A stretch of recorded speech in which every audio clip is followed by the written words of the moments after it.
w, s, t, ż, e, m, i, e, ź, l, i, w, e. Wstrzemięźliwe. Wstrzemięźliwe. Last word in our monstrosity, pszczoły. Olá pessoal, sejam bem-vindos a mais um vídeo desse canal. Nós somos cidadãos do terceiro mundo e nesse canal nós reagimos e aprendemos sobre o primeiro mundo. Nesse vídeo nós vamos reagir a como ler polonês ou alguma coisa. Portanto, aproveite a oportunidade, considere se inscrever no nosso canal, clique no gostei, compartilhe esse vídeo e faça mais sugestões em nosso Instagram para mais conteúdos como esse. E agora, vamos para a reação. What is this? Who created this? Is this even a real sentence, or did a cat walk on my keyboard while carefully avoiding vowels?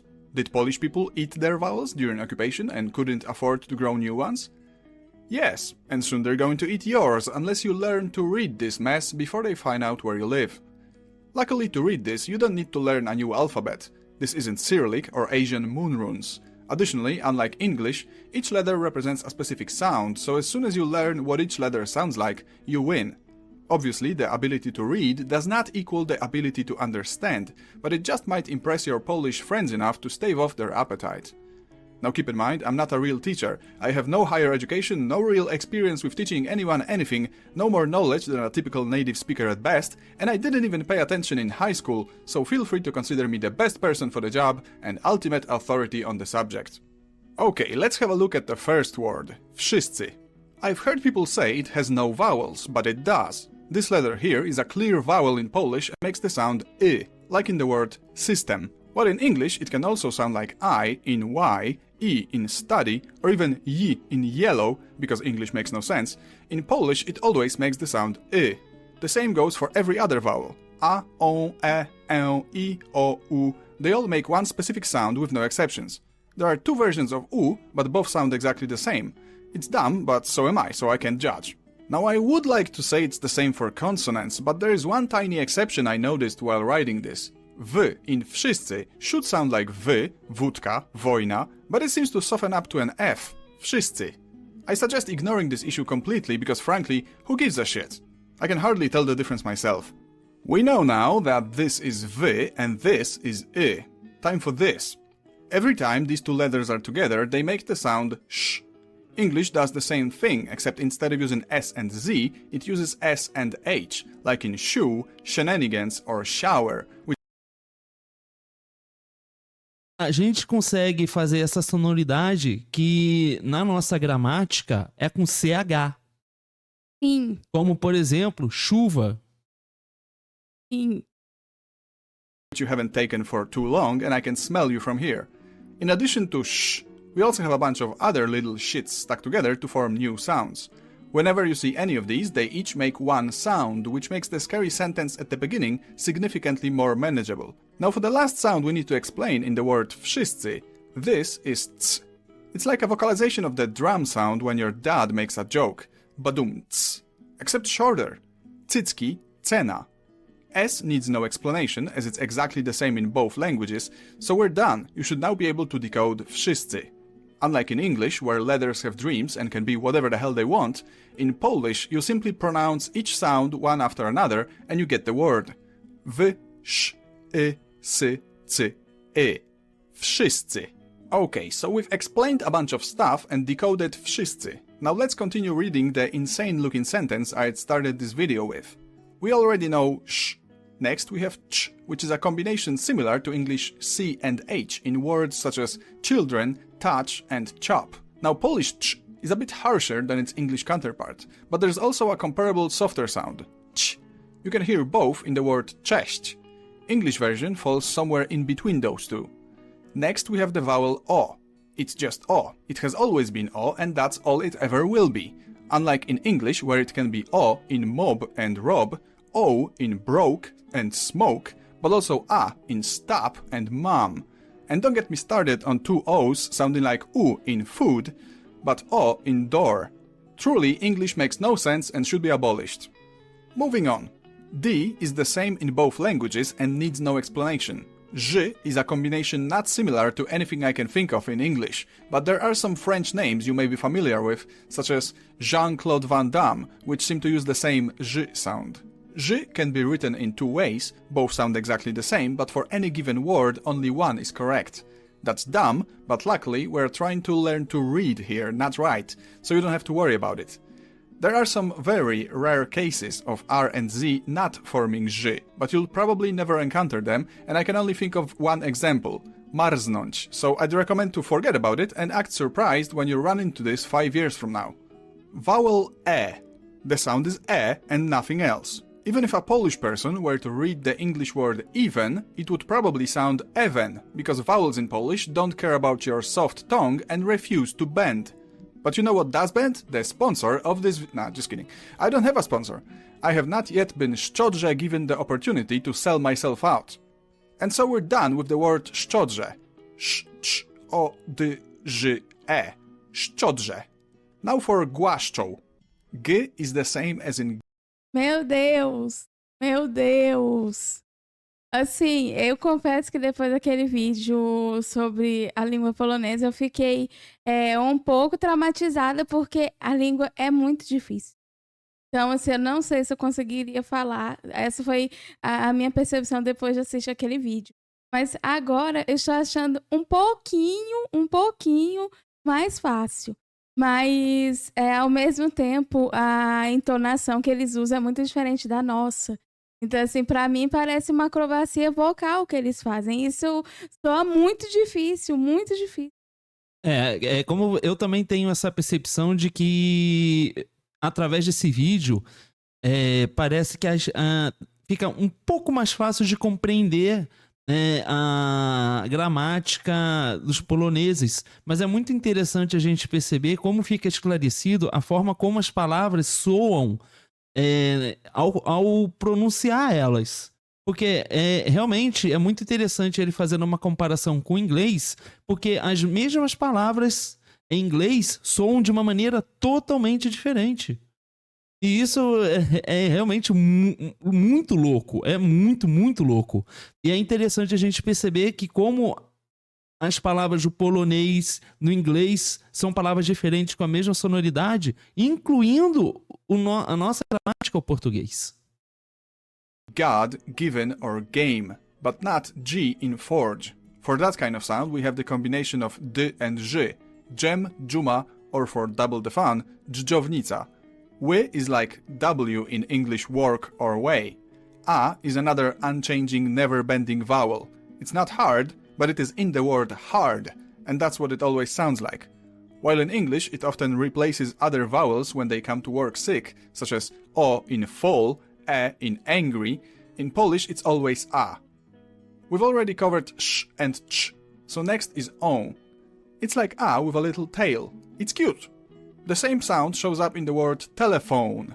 In theory, it's supposed to sound always the same, just like other vowels, but I guess it can sometimes turn into on if you don't try hard enough. Like in the word mądrość, it often sounds like mądrość, and no one seems to care. Now then, głaszczą is done. Time for wstrzemięźliwe. I know this word looks ridiculous, after all that's the reason I created this nonsensical sentence to begin with, but bear with me. O mais louco é que eu olho e penso, nossa, isso é impronunciável. Mas quando ele fala, se torna mais fácil. Mas ao mesmo tempo, os sons assim são pequenos detalhes que é muito difícil. Parece que eles estão fazendo algo assim com as cordas vocais que é diferente do que a gente usa aqui. Eu não sei, talvez minha percepção esteja errada, mas a princípio é muito difícil. Sim, é muito difícil, mas a gente fica um pouco assustado da forma como as palavras se apresentam na gramática deles. Isso realmente assusta um pouco porque a gente não sabe como pronunciar e como trabalhar essas palavras para se comunicar verbalmente. We start with the already known to us V from wszyscy, kinda softened up to an F, but whatever. S and T are the same as in English. So far so good. If you can draw someone's attention while whispering pst, you can also say wst. Next we have ż and e, already encountered in szczodrze, then m, the same as in English. Wstrzem. Now vowel e. Like the rest of them, it always sounds the same. Instant fit defeat. E, easy. Next up is eon. Similarly to how a had a variant on, e has a variant eon. You take that e and you drag it a little bit. Eon. It's like you have e in thank you and eon in thank you? It makes sense if you don't think about it. J. Another case of two ways of writing this sound and only one being correct for any given word. One is technically shorter than the other, but it's not all that noticeable. Źle, zima. Z and E together always make a J sound. As far as I know, there is no Z in Polish, and if there is, it's probably a borrowed foreign word. L, the same as in English. I, W and E have already been covered, so we're done here. W, S, T, Ż, E, M, I, E, Ź, L, I, W, E. Wstrzemięźliwe. Wstrzemięźliwe. Last word in our monstrosity, pszczoły. By now you've realized that what may look like 5 consonants stuck together is actually just 3. P is the same as in English and everything else we've already mentioned. P, sz, czy, o, ły, I. Pszczoły. Now if you were a perfect student capable of learning everything on the first try, which you are not, you would be able to now read Wszyscy szczodrze głaszczą wstrzemięźliwe pszczoły. This sentence, however, does not contain everything, so let's fill in the gaps and teach you how to read every Polish sentence there is. In theory, anyway. Here's all the stuff there is.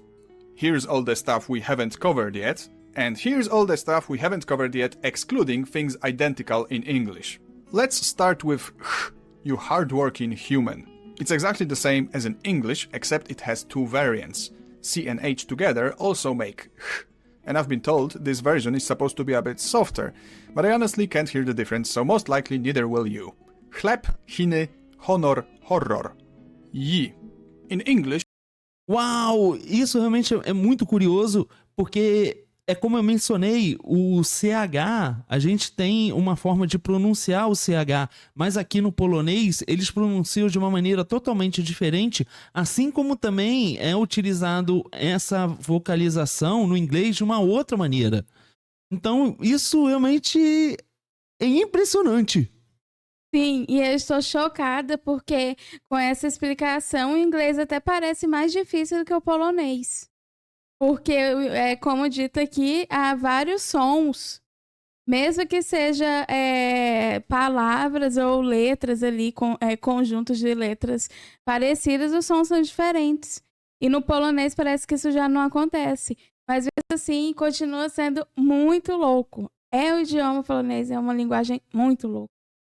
You often write down this sound as Y in words such as yellow or yes. If you wanted to force Poles to read English against their will, you could write these words like this. Yellow, yes. Ni. 2 versions, one shorter, one longer, that sort of thing. You start with an N and soften it to ni. Koń, niski, danie.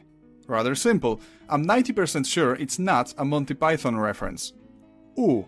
2 versions, both sound the same, always U. Dumny, grubas, Kraków. It will never be A, no matter how hard it craves English but. R. While in English, depending on the accent, R is sometimes barely even there, in Polish it's always der, tough as nails and ready to drill holes in you. Have fun trying to pronounce that, and if you do, dobra robota. She. It's like a softer sh, which I've already compared to English sh in shoe. Siła, siorbać, coś. From the harshest to the softest, I drank them like this. Z. It's not much different than if the letters were separate, to be honest. Feels like this merge is simply the effect of reading D and Z very fast. Pieniądze, dzwonek. It's not dzwonek, but dzwonek. I suppose it could be considered a harsher ts. J. We've covered Z turning into Ż, and now this can merge with a D into J. Dżem, dżuma. You use a close enough sound when calling the name of the world's favorite religious figure, Jesus. In Polish, we call him Jezus, but if we were to pronounce his name the English way, we'd write it down as Jesus. And lastly, G. Like before, we had a Z turning into J, and now we merge that with D to make G. Now that I think about it, maybe this would fit the English Jesus more. Dziwny, dzik, dźwięk, Jesus? In any case, if you've prayed hard enough and your faith in the Polish Jesus is strong, you should now be capable of reading Polish. You still won't understand anything, but at least the jumbled mess of consonants should make a little bit more sense, and if you're lucky, you might not throw up anymore at the mere sight of the word wszyscy. Praise Jesus, or your vowels will be eaten. É muito louco. Muito, muito louco. Mas eu confesso que depois desse vídeo me pareceu mais fácil. Então, assim, vou olhar para essas palavras, sei lá, que parecem de outro mundo, de uma outra forma. Porém, continua sendo muito difícil, assim. Eu acho que não é um idioma que você vai conseguir sair falando com um vídeo só, porque é um nível, assim, muito insano, né? Realmente são palavras muito diferentes do que a gente está acostumado. Sim, sem dúvidas. É muito diferente. A forma como a gramática polonesa trabalha é de uma maneira muito complexa. Às vezes eu tenho a impressão de que é mais fácil aprender a ler do que aprender a falar polonês. Porque a forma como essas palavras se apresentam para a gente executar elas de uma maneira oral parece ser realmente bem difícil. Mas compreender a gramática, pelo que eu entendi na explicação, parece ser um pouco mais fácil. Mas eu, na verdade, acabo não sabendo qual é o mais difícil, porque é tudo tão diferente e tão incomum daquilo que a gente está habituado a ver, que se torna realmente uma coisa muito difícil de se aprender. Sem dúvidas, mas essa foi a reação desse vídeo. Então, se você gostou, aproveita para se inscrever, ative as notificações e também deixe mais sugestões lá no nosso Instagram. Muito obrigado por assistir esse vídeo e a gente se vê na próxima reação. Tchau!